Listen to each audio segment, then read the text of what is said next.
அன்புள்ள நண்பர்களே, வணக்கம். பிரியமான நண்பர்களே, இந்த வீடியோ முழுவதுமே அருமையான கருத்துக்கள் இருக்குது. ரொம்ப ரொம்ப முக்கியமான கருத்துக்களால் நிரம்பி இருக்கு.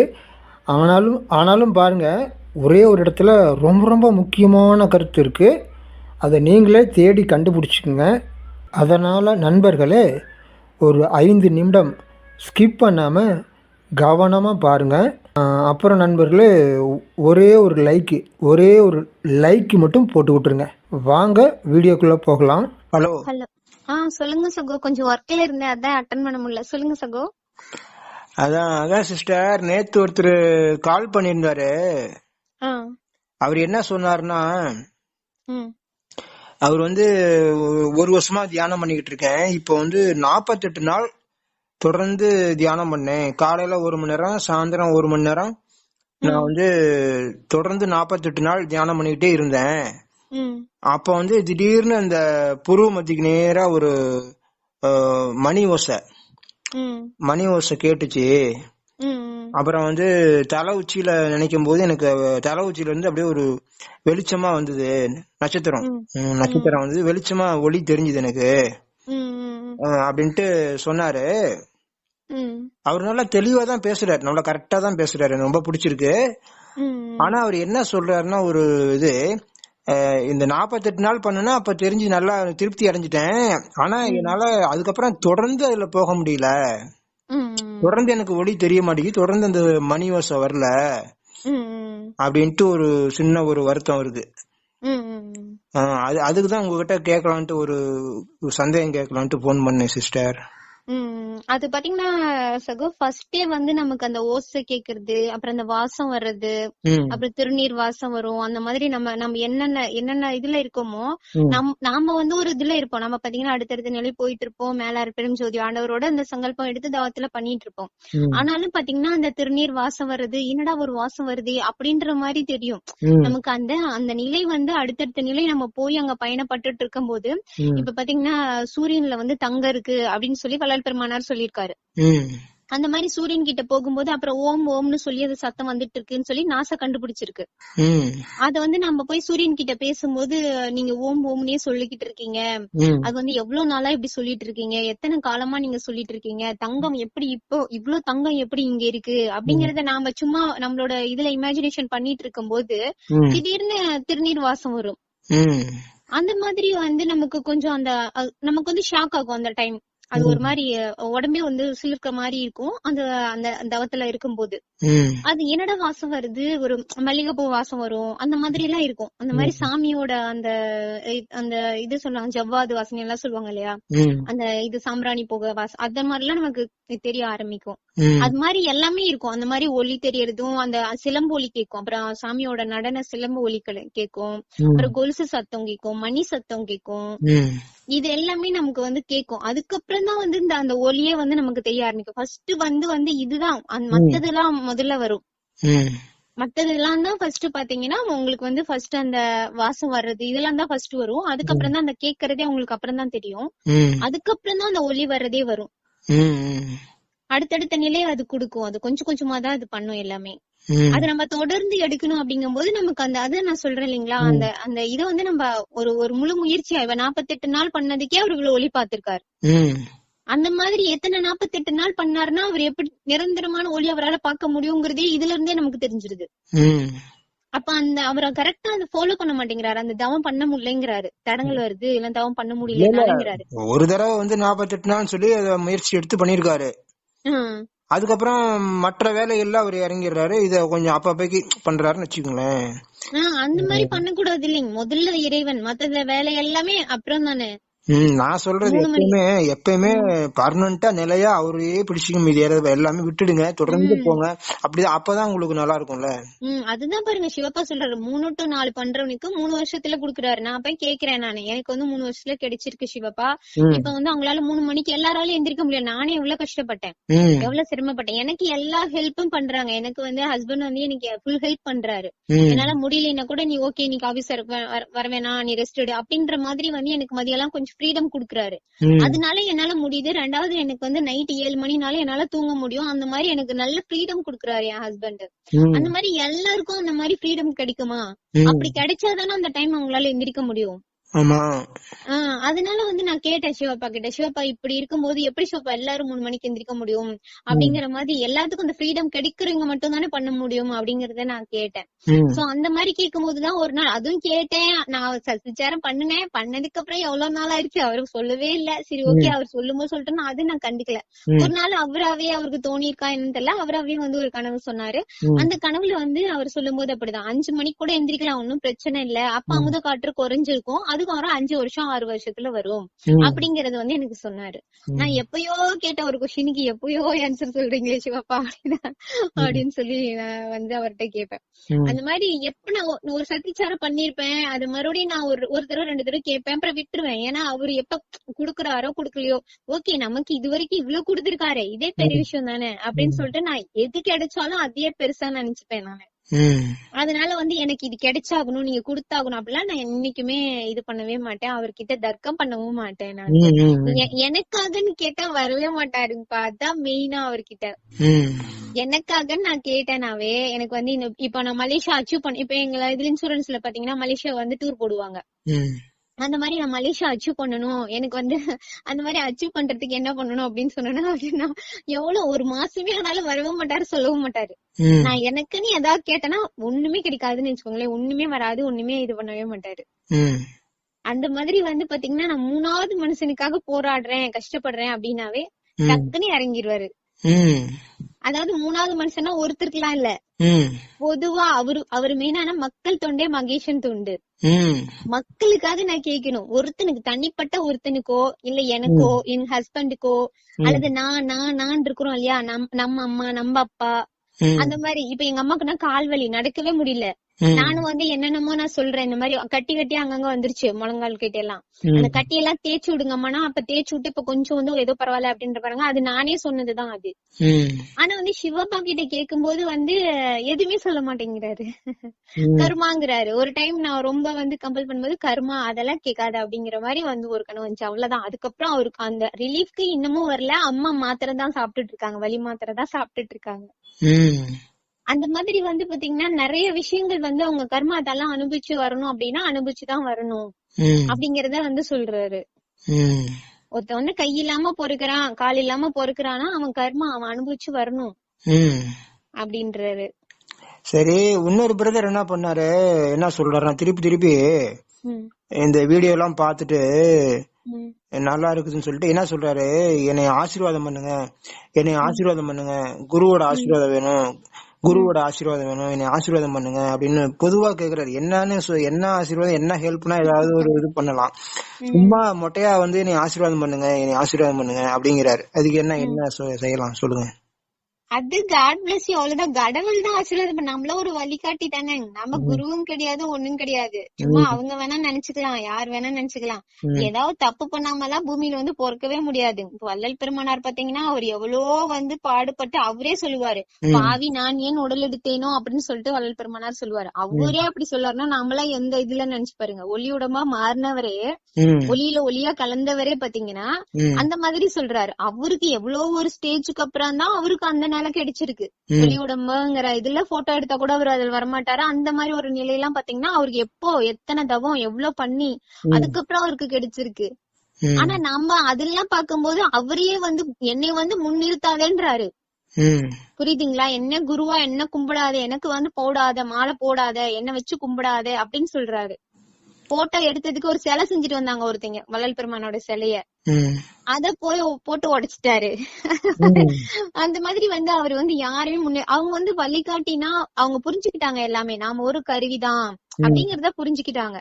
நம்ம இறைவனோட இதுல நமக்கு கொஞ்சம் தெரிய வைக்கிறாரு, நம்ம சொல்றோம் அவ்வளவுதான்.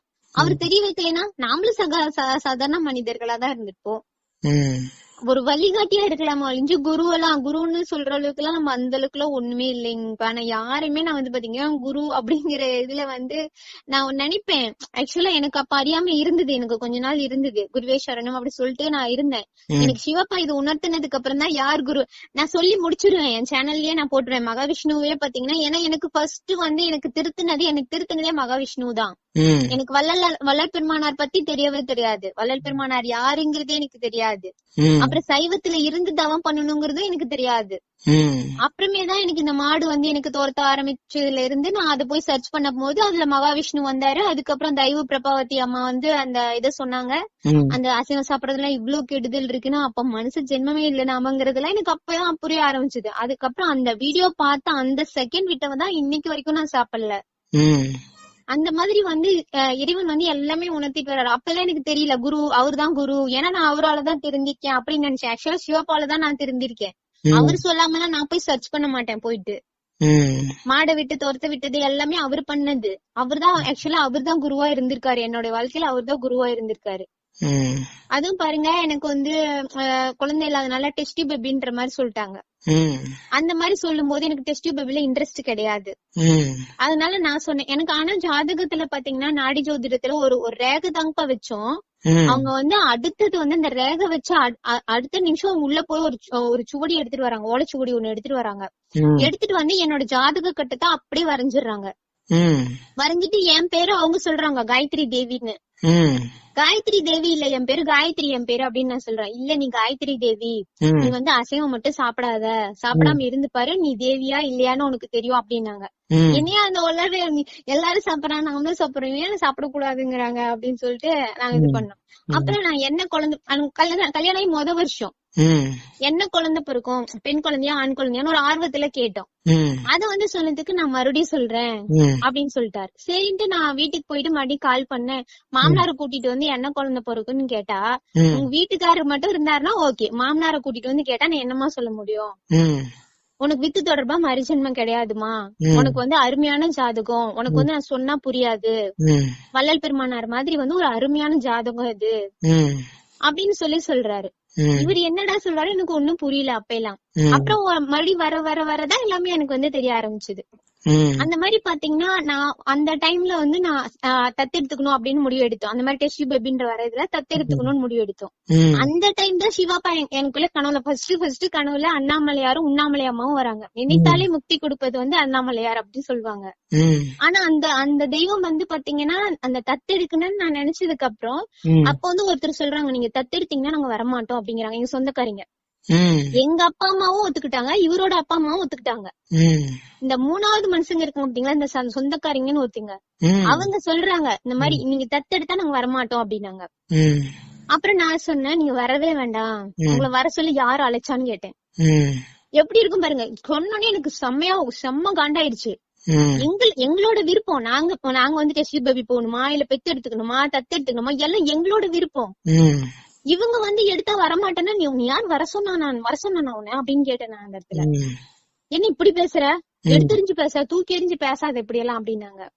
நீங்க தான் பேச வைக்கிறீங்க, நான் பேசவே இல்லையே. நான் வந்து சொன்னேன் எங்க அப்பா அம்மா ஒத்துக்கிட்டாங்க, இவங்க அப்பா அம்மா ஒத்துக்கிட்டாங்க, நாங்க ஒத்துக்கிட்டோம், இதுல நீங்க யாருங்க அப்படின்னா நாங்க சொந்தக்காரங்க. நாங்க சொந்தக்காரமே வேண்டாம், எனக்கு சொந்தக்காரங்களே வேண்டாம், எங்க அப்பா அம்மா போதும், இவங்க அப்பா அம்மா போதும், நாங்க போதும் எங்க வாழ்க்கைக்கு, நீங்க தேவையில்லை அப்படின்னு சொன்னதுதான் அவங்களுக்கு வந்து அவ்வளவு கோவம் வந்துருச்சு. அப்புறம் பேசலன்ட்டு இருந்தாங்க.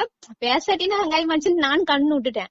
அன்னைக்கு நைட்டு தான் வந்து அண்ணாமலையாரும் உண்ணாமலையாமும் வந்து யார் வேணா சாப்பிடலாம், நீ சாப்பிடக்கூடாது அசைவத்தை அப்படின்னு சொல்லி கனவுல வந்துச்சு.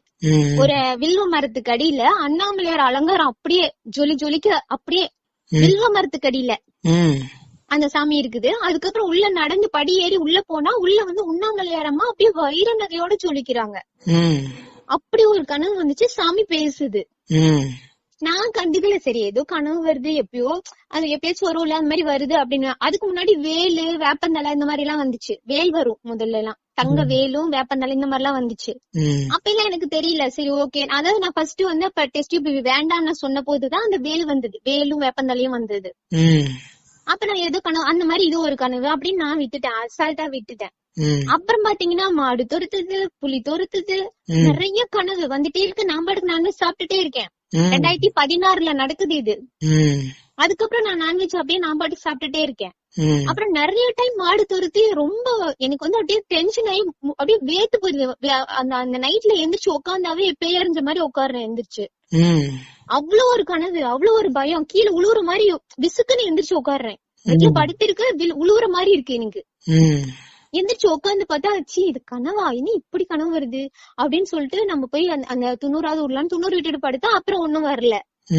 அப்புறம் மறுபடியும் அந்த நான்வெஜ் சாப்பிடுற அன்னைக்கு எனக்கு பயம் வந்துருது. அதை பார்க்கும் போதும் பயம், சாப்பிடும் போதும் பயம், அது செய்யும் போதும் பயம், எல்லாத்துலயுமே பயம் வர ஆரம்பிச்சிருச்சு எனக்கு. அப்புறம் ஏன்னா அப்படி ஒரு கனவு வந்துச்சுன்னா, ஒரு கரப்பாம்பூச்சி வந்துச்சுனாவே தூங்க முடியாது உண்மையா பாக்கும்போது. அப்படி கனவு வந்தா ஒரு மாதிரி ஆயிடுது எனக்கு. அதனால வந்து நான் யோசிச்சுட்டு இருந்தேன். அப்பதான் வந்து பாத்தீங்கன்னா இந்த மாதிரி கனவு வந்ததுல சரி போய் சர்ச் பண்ணி பாப்போம், நான்வெஜ் சாப்பிடறது அவ்வளவு கொடுமையா அப்படின்னு சொல்லிட்டு ஒரு 4-5 தடவை இந்த மாதிரி புலி, சிங்கம், அப்புறமே மாடு, பாம்பு இந்த மாதிரி துரத்த ஆரம்பிச்சுது. அதுக்கப்புறம் தான் நான் அந்த சர்ச் பண்றேன். சர்ச் பண்ணும் போதுதான் மகாவிஷ்ணுவை நான் பாக்குறேன். அப்புறம் அடுத்தது அன்னைக்கு தயவு பிரபாதி அம்மாவது பாக்குறேன்.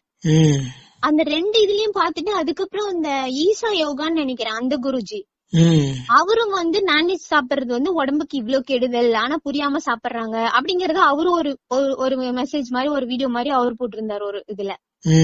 அதெல்லாம் நான் பார்த்ததுக்கு அப்புறம் அன்னைக்கு விட்டுதான் இன்னைக்கு வரைக்கும் சாப்பிடல. ஆனா அன்னையில இருந்து நான் தவம் பாத்தீங்கன்னா அந்த தவம் பண்ண பண்ண பண்ண அவ்வளவு ஒரு அருமையா ஒரே வாரத்துல எனக்கு சிவாப்பா கிட்ட தீட்சை கிடைச்சது. அதாவது அந்த ஒளியா வந்துட்டு எனக்கு கிடைச்சது. அந்த ஒளி வந்துட்டு நான் ஒரு வாரத்துல என்ன சொல்றேன், ஒரு வாரத்துல ஒளி பாக்குற அன்னைக்கு எனக்கு தீட்சை கிடைக்குது. அதாவது என் நெத்தி போட்டுல ஒரு உணர்வு தொட்டு குடுக்குற மாதிரி, டச் பண்ற மாதிரி. இப்ப வந்து நம்ம பிரபஞ்ச ஆர்டர் உள்ள வாங்குறது டெய்லியுமே வாங்குறோம் தெரியுது. அது வந்து உண்மையிலேயே ஒரு ஆள் வந்து தொட்டு கொடுத்தா எப்படி இருக்கும் அந்த மாதிரி இருக்கும். அது உணர்ந்தாதான் தெரியும். அது அந்த மாதிரி ஒரு உணர்வு எனக்கு வந்து அந்த தவத்துல இருந்துச்சு. ஒரு வாரத்துல அன்னைக்கு நான் ஒளி பாக்குறேன், ஃபர்ஸ்ட் டைம் ஒளி பாக்குறேன். சரிங்க சிஸ்டர், நம்ம எவ்வளவுதான் விளக்கம் கொடுத்தாலும் நான் நிறைய தியானம் எப்படி தியானம் பண்றது எப்படிங்கறது எல்லாமே விளக்கம் கொடுத்துட்டேன். எல்லா வார்த்தைக்கும் அர்த்தம் என்னங்கறது புரிஞ்சுக்குங்க. எல்லாம் புரிஞ்சுக்கிட்டு பண்ணும்போது ஈஸியா தியானம் வரும்னு சொல்லிட்டேன். தியானம்னாக்கா அந்த நெத்தி போட்டுல நம்ம கவனத்தை வந்து வச்சுக்கிட்டு அப்படியே சும்மா இருக்கணும், சும்மா சாட்சியா பாருங்க, சும்மா இருங்க அப்படின்னு எவ்வளவு விளக்கம் சொல்லிட்டேன். அப்படி எவ்வளவு விளக்கம் சொன்னாலும் அப்புறம் திருப்பி புதுசா வர்றவங்க அல்லது ஒரு சிலர் வந்து எல்லாம் பார்த்ததுக்கு அப்புறம் கூட தியானம் எப்படி பண்றது, தியானம் இதுதான் திருப்பி திருப்பி கேட்டுட்டு இருக்காங்க. அது கொஞ்சம் சொல்லிருங்க, எப்படி தியானம் பண்றதுங்கறத கொஞ்சம் சொல்லுங்க. நான் உங்களுக்கு அன்னைக்கே சொன்னேன் இல்லீங்களா, அந்த வீடியோல நீங்க போட்டீங்கல்ல.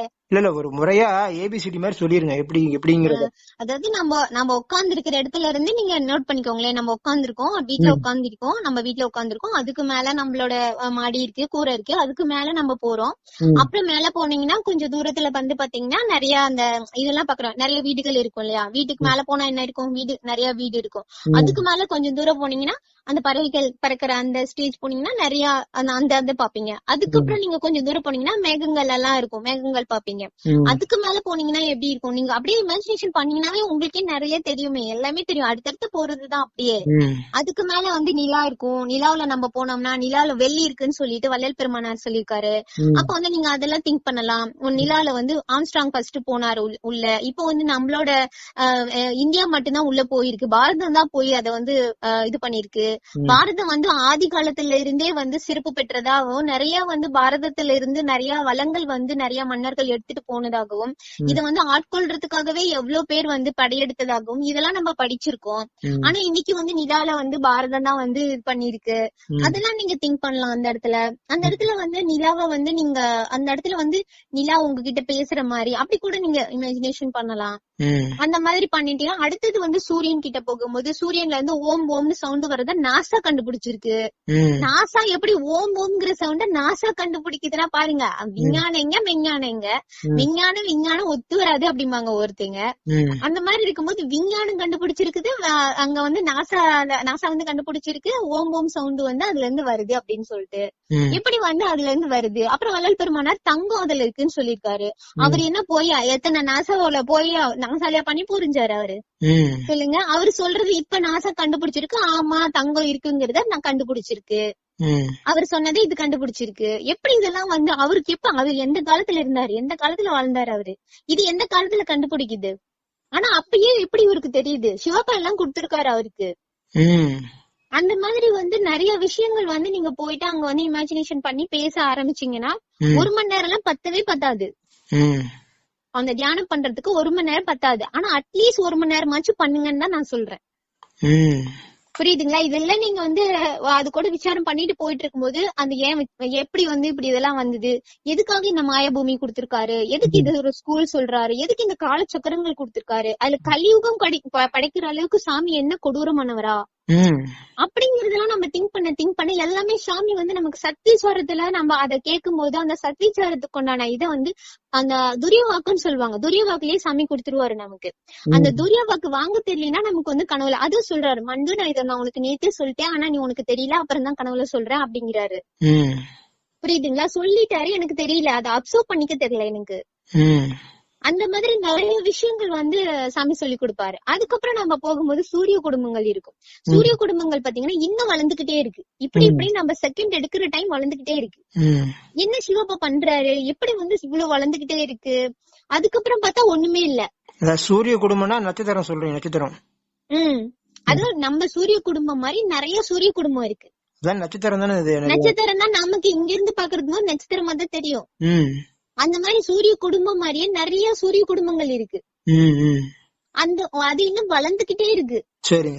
அது என்ன ஆயிட்டு இருக்குன்னு இன்னைக்கு வரைக்கும் அகத்தியர், வள்ளல் பெருமானார் எல்லாமே வந்து பாத்தீங்கன்னா அந்த இறைவனோட இருந்து அது வந்து பாத்துட்டு இருக்காங்க. அது என்ன ஆயிட்டு இருக்கு, எங்க போயிட்டு இருக்கு அப்படிங்கறதெல்லாம். இன்னும் வந்து தவத்துல ஆராய்ச்சியில இருக்காங்க. இன்னமும் தவத்துல ஆராய்ச்சியில இருக்காங்க அவங்க. அந்த மாதிரி வந்து அகத்தியர் இன்னும் தவம் பண்ணிட்டு இருக்காங்கன்னு சொல்றாரு. அந்த மாதிரி அந்த ஆராய்ச்சிகள் வந்து இருந்துட்டே இருக்கு. அதுக்கப்புறம் பாத்தீங்கன்னா சுத்தமா இருக்கு, எதுவுமே இல்ல. இது ஒரு சைடு வளர்ந்துட்டு இருக்கு, இது ஒரு சைடு வளர்ந்துட்டு இருக்கு. அதை தாண்டி போகும்போது எதுவுமே இல்ல, எதுவுமே இல்லாம இருக்கு. அதுக்கு மேல போகும்போது அருட்பெருஞ்சோதி ஆண்டவர் மட்டும் இருக்காரு. அப்ப அவர் எப்படி அங்க இருக்காரு? எல்லாமே இது ஒரு சந்தேகம் மக்களுக்கு. அருட்பெருஞ்சோதினாலும் சிவன் அப்படின்னாலும் ஒண்ணுதானே? எல்லாமே ஒண்ணுதான். அதாவது சிவன் இல்ல, சிவம். சரிங்க சிஸ்டர். இப்ப சிவத்துல இருந்துதான் மூணுமே வருது, சிவன், விஷ்ணு, பிரம்மா மூணுமே. இப்ப நீங்க என்ன சொன்னீங்க, நட்சத்திரத்துக்கு மேல ஒண்ணுமே இல்லன்னு சொல்றீங்க. ஒரு அணுக்கள் எதுவுமே இல்லன்னா அணுக்கள் கூட எதுவுமே இல்லாம ஒண்ணு சுத்தமா இருக்கு, எதுவுமே இல்லாம இருக்கு. சிவவெளி, அதுதான் சிவவெளி. எதுவுமே இல்ல அங்க வந்து நீங்க அருட்பெருஞ்சோதி இருக்கு, சிவன் இருக்காருன்னு சொல்றீங்க. சரியா? அங்கதான் இருக்காரு. அப்போ அவருக்கு உருவம் இருக்குன்னு சொல்றதா, உருவம் இல்லன்னு சொல்றதா? அந்த இடத்துல அவரை உருவம் இருக்குன்னு நீங்க எடுத்துக்கிட்டாலும் ஓகேதான். ஏன்னா அது ஒரு இதுல இருந்துதான் ஒளி வரும். சரி, ரைட். இருக்கு, ஏதோ ஒண்ணு இருக்கு, சிவன் இருக்கு. இல்ல அது நமக்கு வந்து பிரச்சனை இல்ல, ஒரு ஒளி வருது, ஒளியாதான் இருக்காரு. அது வேணா உண்மை, அது உருவம் கிடையாது. நான் வந்து யோசிக்கல, அருவுருவமா இருக்காரு. நான் வந்து யோசிக்கல, நீங்க சொல்றத வச்சு சொல்றேன். அங்க வந்து அணுக்கள் கூடல எதுவுமே இல்லங்கும் போது அங்க எப்படி உருவம்னு சொல்ல முடியும்? அது ஒரு ஒளின்னு வேணா சொல்லலாம், ஒரு ஒளியா. ஆமா, அருவுருவமா இருக்காரு அவரு. அதாவது அருவமா இருக்காரு, உருவமா இல்ல, அருவமா இருக்காரு. இப்ப எப்படி தீபத்துல நம்ம அந்த ஏத்துறோம், மத்ததெல்லாம் இருக்கு, அந்த தீபம் மட்டும் பாத்தீங்கன்னா அது வந்து எப்படி சொல்றது, அது அருவம். அது தீபம் வந்து அதே மாதிரி எல்லோ கலர் ஒளியில தான் அவரு இருக்காரு. ஆமா ஆமா, அதுதான் உண்மை, அது உண்மைதான். ஆனா அவங்க கேக்குறாங்களே எதுல இருந்து அந்த ஒளி வருதுன்னு கேக்குறாங்கல்ல, அதுக்காக நான் சொல்றேன். நீங்க இருக்குன்னு சொன்னா இருக்கு, இல்லன்னு சொன்னா இல்ல, அவ்வளவுதான். நான் என்ன சொல்றேன் சிஸ்டர், உருவம் இல்லங்கும் போதுதான் அது ஒன்னா இருக்க முடியும். உருவன்ட்டாவே அப்புறம் நிறைய வந்துடும்ல, நிறைய உருவங்கள்னாவே கண்ணுல பாக்குறதான உருவமே. இந்த ரெண்டு கண்ணால பாக்குறத நம்ம உருவம்னு சொல்றோம். ரெண்டு கண்ணால பாக்கவே முடியலன்னா அப்புறம் அது உருவம் இல்லன்னு தானே சொல்ல முடியும். ஆமா, இல்லதான், ஆக்சுவலா இல்லதான். ஆனா கேக்குறவங்க வந்து இல்ல, அதுல இருந்து ஒளி வருதுன்னா அது எதையோ ஒண்ணு இருந்து தானேங்க வருதுன்னு கேக்குறாங்க. சரி, அப்ப இருக்கு, உங்களுக்கு அதுதான் சந்தோஷம்னா இருக்கு, அவ்வளவுதான். இல்லதான், ஆக்சுவலா இல்லதான். கரெக்ட் தான் சிஸ்டர், நீங்க சொல்றது கரெக்ட் தான். இப்ப நான் வந்து தியானம் பண்ணும் போது என்ன பண்றேன்னா, அது ஒரு ரவுண்டா வெளிச்சமா இருக்குது, ரவுண்டா சிவப்பா இருக்குதுன்னு நினைச்சுதான் நான் தியானம் பண்றேன். நினைக்கும் போது நினைக்க முடியுது. அது மாதிரி நம்ம ஒரு ஒளியா ரவுண்டா சிவப்பா இருக்கிறாரு, ஒரு புள்ளியா இருக்கிறாரு, அல்லது ஒரு ரவுண்டா சிவப்பா இருக்கிறாரு அப்படின்னு தான் நான் தியானம் பண்றேன். ஆனா அதுக்காக அது உருவம் இருக்குதுன்னு சொல்லக்கூடாது. உருவம் இல்லதான். ஆனா ஆக்சுவலா உருவம் இல்லதான். கேக்குறவங்க என்னன்றாங்கன்னா, என் உருவத்தோட அங்க இருக்குது அப்படிங்கிறாங்க ஒருத்தங்க. சரி இருக்குதுன்னா உங்களோட நம்பிக்கை ஏன் வெயின் பண்ணும்? ஓகே இருக்குதுன்னா இருக்குது, அவ்வளவுதான். அதுக்காக சொல்றதான். ஆக்சுவலா உண்மையா வந்து பாத்தீங்கன்னா அங்க இல்லதான், ஆக்சுவலா ஒலிதான் இருக்கு. கரெக்ட் தான். ஆனா உருவங்கும் போது அது கோடிக்கணக்குல வருது சிஸ்டர். அதனால நான் உருவமா வச்சுக்க வேண்டாம், அது உருவம் இல்லைன்னு சொல்றேன். உருவம் இல்லங்கும் போதுதான் அது ஒன்னா இருக்கு, உருவம் இல்லாத ஒன்று, அவ்வளவுதான். ஆனா உருவம்னு வச்சாக்க அதுக்கு லிங்கத்தை வச்சுக்கிட்டு பல உருவங்கள், சிலையை வச்சு நிறைய உருவங்கள் வந்து. லிங்கமே வந்து பாத்தீங்கன்னா அந்த லிங்கத்தை வந்து அவங்க வச்சதே அந்த அருட்பெருஞ்சோதி ஆண்டவரை உடனே சொன்னா ஒரு குழந்தைக்கோ அல்லது வயசானவனுக்கே தெரியறது இல்ல. இப்ப 100 வயசு ஆயிடுச்சு, புல்லு பேர்னா எடுத்துறான். அவனுக்கு என்னன்னா சாப்பிடுறது, தூங்குறது, அப்புறம் வேலை, இனப்பெருக்கம், மரணம், இது மட்டும் தான் தெரியுது. அவங்கிட்ட போயிட்டு நீங்க அருட்பெருஞ்சோதி ஆண்டவரை பத்தி சொன்னா ஒண்ணுமே வழங்காது. அதனாலதான் கோயிலுக்காச்சும் போய் தொலைங்கடான்னு சொல்லி கோயில வச்சாங்க. புரியுதுங்களா? உணர்ந்து போகணும், உணர்ந்து போனா அது நல்ல விஷயம் தான். அதாவது உணர்ந்து போகலன்னா போகாமே இருக்கிறது பெட்டர் தான். அதுக்கு எதுவுமே செய்யாம இருக்க சும்மா இருக்கிறவங்களுக்கு அது மாதிரி கோயிலுக்கு போங்கன்னு வச்சாங்க அப்படி. ஆமா, அப்ப குழந்தைக்கு வந்து நம்ம அருட்பெருஞ்சோதி ஆண்டவரை பத்தி சொல்லுங்க தெரியாது. அதே மாதிரி அந்த வயசானவரும் குழந்தை மாதிரிதான் இருக்காரு. அவர் என்னன்னா சாப்பிடுறது, தூங்குறது, அப்புறம் வேலை பார்க்கணும், அப்புறம் இனப்பெருக்கம் பண்ணணும், அப்புறம் மரணம் அடைஞ்சிடணும். இவ்வளவுதான், ஒண்ணும் தெரியாது. இந்த 5க்கு மட்டும் தான் மனுஷனா பிறக்கிறோம். நம்ம ஏன் மனுஷனா பிறக்கணும்? விலங்காவே இருந்திருக்கலாமே. ஆமா ஆமா, அது கரெக்ட். விலங்காவே இருந்திருக்கலாமே, நாம ஏன் மனுஷனா பிறக்கணும்? மனுஷனா இறைவன் அடையணும், அந்த 6வது அறிவை பயன்படுத்தணும். நம்மளோட முதுகு தண்டு தான் நம்மளோட ஆண்டனா, அதை யூஸ் பண்ணணும். அது எதுவுமே தெரியாம நம்ம மனுஷனா பிறக்கணும். நம்ம ஏன் மனிதனா பிறக்கணும்? சரிங்க சிஸ்டர். இப்ப ஃபர்ஸ்ட் ஆரம்பத்துல ஒருத்தர் தியானம் பண்றாருன்னு வச்சுக்கணும், அவரு எங்க ஃபர்ஸ்ட் கவனத்தை வச்சுக்கணும்? ஆரம்பத்துல வந்து பண்றது அவங்க ஃபர்ஸ்ட்ல இருந்தே பாத்தீங்கன்னா மூலாதாரத்துல எல்லாம் விட சொல்லுங்க. அவங்க அதெல்லாம் கூட எதுவுமே பண்ண வேண்டாம். எப்பயுமே சிற்சபையில வைக்க சொல்லுங்க மனுஷர். சிற்சபைனா அதாவது புருவமத்தி, புருவமத்தியில வைக்கணும். ஆமா, புருவமத்தியில வைக்க சொல்லுங்க. இப்ப எப்படி கால்ல அடிபட்டுச்சுன்னா கால்ல டக்குன்னு போய் அந்த எண்ணங்கள் ஃபுல்லா குவியுது பாத்தீங்களா ஒரு இடத்துல, அடிப்பட்ட இடத்துல. அந்த மாதிரி இப்ப நெத்தியில அடிபட்டுச்சுன்னா எப்படி இருக்கும்? லைட்டா அப்படி டச் பண்ணி பாத்தீங்கன்னா அதான் தீட்சை குடுக்கறதுன்னு அதுதான் சொல்றாங்க அவங்க எல்லாம். நம்மளே நம்ம கைய வச்சு வச்சுக்கணும் அந்த இடத்துல. சும்மா வைக்கணும்னு இல்ல, சும்மா நமக்கு இப்படி லைட்டா நீங்க டச் பண்ணி பாத்தீங்கன்னா தெரியும். நம்மளோட கட்டவரல் வந்து லிங்க சேஃப்ல இருக்கும், அந்த அருட்பெருஞ்சோதி ஆண்டவர் மாதிரியே இருக்கும். கண்ணை மூடி அப்படியே உள்ள பாக்கணும் லேசா. அந்த இடத்துல லைட்டா நீங்க டச் பண்ணிட்டீங்கன்னா உங்களுக்கு அந்த உணர்வு எல்லாம் அந்த டச்ல போகுமா? அது நீங்களே தீச்சு கொடுத்த மாதிரி அந்த மாதிரி பண்ணிட்டு நீங்க அப்படி பண்ணிட்டு உட்கார்ந்தாலே போதும், அந்த உணர்வுகள் வந்து அதுலயே குவிஞ்சிட்டு வரும். அதான் சிஸ்டர், ஒருத்தர் என்ன பண்ணிருக்காரு, ஒரு வாரமா கண்ணை மூடி அப்படியே பாக்குறாரு. கண்ணை மூடி உள்ள பாத்துட்டு இருந்திருக்காரு பொட்டு வைக்கிற இடத்துல. பாக்கும்போது அவருக்கு ஒண்ணுமே தெரியலையா, ஒண்ணுமே வரலையாம். அப்புறம் ரொம்ப நேரம் 1.5 மணி நேரம் 2 மணி நேரம் உத்து பாத்துக்கிட்டே இருந்திருக்காரு கட்டாயப்படுத்தி. உடனே எல்லாம் வலி எடுத்துச்சேன் தலை பூரா எல்லாமே. அப்படியும் பண்ணக்கூடாது. உத்து பார்த்தோம்னா கண்ணு வலி எடுத்துரும், அதெல்லாம் பிரச்சனையா இருக்கும். அந்த கண்ணை கட்ட பழகிக்கணும், அது பழக்கத்துலதான் வரணும். ஒரே நாள்ல கட்ட முடியாது, அதெல்லாம் பிராக்டிஸ் தான். அது நாளுக்கு நாள் ஆகுனா கண்ணு கட்டும். மனசு அடக்கி அங்க நிறுத்தாதீங்க. அப்படி பண்ணக்கூடாது, அப்படி பண்ணவே கூடாது. நம்ம இயற்கையா அப்படியே மெதுவா ஏத்துனோம்னா அது எப்படி இருக்கும்? இப்ப ஒரு எவரெஸ்ட் சிகரமே ஏறனா அவதியா ஏறினா எப்படி இருக்கும்? அவ்வளவுதான், அந்த போறதுக்குள்ளேயே மயக்க முடிக்கல விழுந்துருவான். சரிங்க சிஸ்டர். புருவமத்தியில நமக்கு நல்ல ஒரு உணர்வு இருக்கு, நல்ல தியானம் வருதுன்னு சொன்னாக்கா, புருவமத்தியில நினைக்கும் போது நல்லா இருக்குங்கும் போது நல்லா திருப்தியா இருக்குதுன்னா அப்புறம் அடுத்த ஸ்டெப், அடுத்தது எங்க கவனத்தை வைக்கணும்?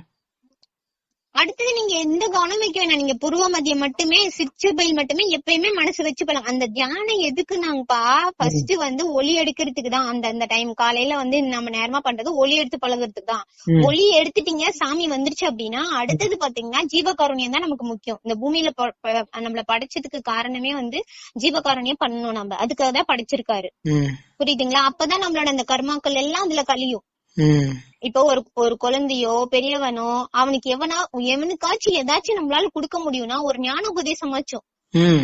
அந்த மாதிரி இப்ப நான் சொன்னேன் பாத்தீங்களா, சாப்பிடறதுக்கு, தூங்குறதுக்கு, வேலை செய்யறதுக்கு, இனப்பெருக்கம் பண்றதுக்கு, மரணம் அடையறதுக்கு தான் நம்ம பிறந்தோமா அப்படிங்கறத தன்னை போல நாமளே, இப்ப யாராவது நம்மள ஃபாலோ பண்றாங்க இல்ல நம்மளோட பேசுறத கேக்குறாங்க அப்படின்னாவே அந்த ஆன்மாவுக்கு நம்ம இந்த இதை வந்து நம்ம பாஸ் பண்ணி விட்டுறணும். புரியுதுங்களா? இப்ப நம்ம ஒரு ரூம்ல இருக்கோம், நம்மள சுத்தி வெளியில இருக்கனா நம்ம பேசுறதோ அல்லது நம்ம என்ன பண்றோமோ அவங்க கவனிக்கிறாங்கன்னு வச்சுக்கோங்க. சம்திங் கவனிக்கிறாங்க. ஏன்னா பக்கத்து வீட்டுல இருக்காங்கன்னா அவங்க என்ன பண்றாங்கன்னு கொஞ்சம் யோசிப்பாங்கல்ல, என்ன பண்றாங்க அப்படி. அந்த மாதிரி அவங்க இருக்கும்போது நம்மள கவனிக்கிறாங்கன்னு தெரிஞ்சதுனாவே நம்ம அதுக்கு தகுந்த வந்து பென்டிரைவ்ல போட்டு விடுறது அந்த ஞானத்தை பத்தினதுல. புரியுதுங்களா? அந்த மாதிரி பாடல்கள் போட்டு விடுறது, திருவாசகத்தோட விளக்கத்தை போட்டு விடுறது, அப்புறம் மறுபடியும் அந்த மாதிரி வந்து நம்ம பேசும்போதே வந்து அது அதிகமா நம்ம பேசிட்டு இருக்கிறது. அப்புறம் சாமி கும்பிடும் போது வந்து பாத்தீங்கன்னா யாருக்குனாலும் வந்து இந்த மாதிரி ஒரு நல்ல ஞானத்தை கொடுத்து எல்லாரையும் 16 செல்வங்கள்ல மாட்டாம அதை தாண்டி மெஞ்ஞானத்துல வந்து அவன் உயர்ந்த நிலையை அடையணும் அப்படிங்கறத வந்து நம்ம சாமிக்கிட்டே வேண்டணும் சத்தம் போட்டு. அந்த மாதிரி எல்லாம் பண்ணும்போது ஒரு ஞான உபதேசம், குட்டி ஞான உபதேசம் அவனுக்கு போய் சேரும். அவன் எதுவுமே தெரியாம அழிஞ்சு போறதை விட தெரிஞ்சுக்கிட்டாவது போவான்ல. சரிங்க சிஸ்டர், இப்ப இந்த பொட்டு வைக்கிற இடத்துல கவனத்தை நிறுத்தி நல்லா இதாயிருச்சு. அதுக்கப்புறம் அந்த கவனத்தை எங்க கொண்டு போறது? அடுத்தது நீங்க அருட்பெரும் ஜோதி ஆண்டவர்கிட்ட கொண்டு இந்த பிண்டத்துல இருந்து பண்றீங்க. அடுத்தது நீங்க அருட்பெரும் ஜோதி ஆண்டவர்கிட்ட போகணும். அதான் அந்த கவனம் எந்த மையத்துல கொண்டு நிறுத்துறது? அடுத்தது துரியத்துல நீங்க நிறுத்தலாம், துரியத்துல நிறுத்தி பண்ணலாம். இல்லைன்னா நீங்க வந்து அதுலயே கூட நீங்க கவன பூர்வ மத்தியில இருந்தே நீங்க அருட்பெரும் ஜோதி ஆண்டவர்கிட்டயும் போலாம். துரியத்துல போறதுனால போலாம். துரியம்னா எந்த இடங்க? அதாவது தலை உச்சி மேல. புரியுது. துரியம் போனாலும் போலாம், அதுவும் சூப்பரா இருக்கும். துரியத்துல ஒரு மாதிரி மேல ஒரு உணர்வு உங்களுக்கு, அத நீங்க எப்படி கை தொட்டோம்னா டச் வருது இல்ல நமக்கு முன்னாடி நித்தியத்துல, அந்த மாதிரி மேல தலையில தொட்டு பாத்தீங்கன்னாலும் ஒரு உணர்வு இருக்கும் உங்களுக்கு. அது வந்து நீங்க தவத்திலேயே கொண்டு வர முடியும். தொட்டுதான் வரணும்னு இல்ல, ஒரு 2 நாள் தொட்டு பழகிட்டீங்கன்னா 3வது நாள் அதுவாவே வந்து அந்த தொட்டு உணர்ற அந்த உணர்வையே கொண்டு வரும். அது உள்ளுக்குள்ள இருந்தே அது கொண்டு வரும், நம்ம உடம்புக்குள்ள இருந்தே அது வரும். அதாவது இப்ப பொட்டு வைக்கிற இடத்த நினைச்சதுக்கு அப்புறம் தலை உச்சி நினைச்சிட்டு அப்புறம் நம்ம அருட்பெரும் ஜோதி ஆண்டவர் மேல போலாங்கிறீங்க. அடுத்தடுத்த நிலை போயிட்டே இருக்கலாம். அப்படியே இல்லைன்னா பொட்டு வைக்கிற இடத்துல இருந்து கூட அப்படியே மேல போயிடலாங்கிறீங்க. அப்படி கூட போலாம், அப்படி போலாம், துரியத்துல இருந்து போலாம். நமக்கு எப்படினாலும் ஓகே தான். ஏன்னா நமக்கு ஒளி தெரியறது இங்கதான் தெரியும். புரியுதுங்களா? நம்மளோட அந்த புருவ மத்தியில தான் நமக்கு தெரியும். துரியத்துல வந்து நமக்கு தெரியாது, புருவ மத்தியில தான் தெரியும். அதனால நீங்க அப்படியே போலாம், ஒன்னும் பிரச்சனை இல்ல. சரிங்க சிஸ்டர், ரொம்ப ரொம்ப நன்றி. நீங்க வந்து பேசுனதுக்காக ரொம்ப நன்றி. Thank you sister, thank you. வாழ்க வளமுடன் சகோ. நண்பர்களே, மிகவும் பிரியமான நண்பர்களே, இந்த வீடியோவுக்கு ஒரே ஒரு லைக் மட்டும் போட்டு விட்டுருங்க. அப்புறம் நண்பர்களே, மலேசியாவிலிருந்து ஒரு நண்பர் நம்முடைய வீடியோலாம் பார்த்துருக்காரு. நம்முடைய வீடியோ பார்க்குறதுக்கு முன்னாடி ரொம்ப குழம்பி போய் என்ன செய்யறதுனே தெரியாமல் ஒரு குழப்பத்திலேயே இருந்திருக்காரு. அப்புறம் நம்முடைய வீடியோலாம் பார்த்துட்டு 100க்கு 100 தெளிவாக ஆயிட்டார். அதனால் அவருக்கு 100க்கு 100 தைரியம் வந்துருச்சு. அவர் வந்து கடனாக கொடுத்த பணம் ஒரு 3 லட்சம், அதை திருப்பி வாங்க முடியாமல் ரொம்ப நாளாக ஒரு 5 வருடமாக சிரமப்பட்டிருக்காரு. அப்படிங்கும்போது இப்போ ஒரு தைரியம் வந்தோடனே அவர் வேண்டிக்கிறார். அதாவது வந்து இந்த பணம் வந்துட்டாக்க நான் ஒரு தொகையை வந்து காணிக்கையாக கொடுக்குறேன்னு அவராக வேண்டிக்கிட்டு முயற்சி பண்ணியிருக்காரு. அதாவது தியானம் பண்ணிக்கிட்டே இருந்திருக்காரு. தியானம் பண்ணி சொல்லிட்டார், சாமிகிட்ட சொல்லிவிட்டு முயற்சி பண்ணிகிட்டே இருக்கார், தியானம் பண்ணிக்கிட்டே இருக்கார். அப்படிங்கும்போது ஒரு வாரத்திலேயே அந்த அமௌண்ட்டு 3 லட்சம் திரும்ப வந்துருச்சு. அதுக்கப்புறம் நமக்கு வந்து நம்ம அக்கௌண்ட்டுக்கு இந்த காணிக்கையை அனுப்புகிறாரு. அவர் அனுப்பி இப்போ 2 மாதம் ஆகுது, அனுப்பிட்டார். அதனால் நண்பர்களே, நீங்கள் வந்து அந்த மாதிரி உங்கள் பிரச்சனைகளுக்காக வேண்டிக்கிட்டு அது சரியானதுக்கப்புறம் கூட உங்களுக்கு காணிக்கையை அனுப்பலாம். சரிங்களா? ரொம்ப ரொம்ப நன்றி. அப்புறம் நண்பர்களே, இந்த வீடியோவை உங்கள் நண்பர்களுக்கு ஷேர் பண்ணுங்கள். மறக்காமல் லைக் பண்ணியிருப்பீங்கன்னு நினைக்கிறேன். ஒரே ஒரு லைக் மட்டும் போட்டு விட்டுருங்க. நான் வந்து மற்றும் ஒரு மிக மிக அருமையான வீடியோவில் நான் சந்திக்கிறேன். அது வரைக்கும் வாழ்க வளமுடன்.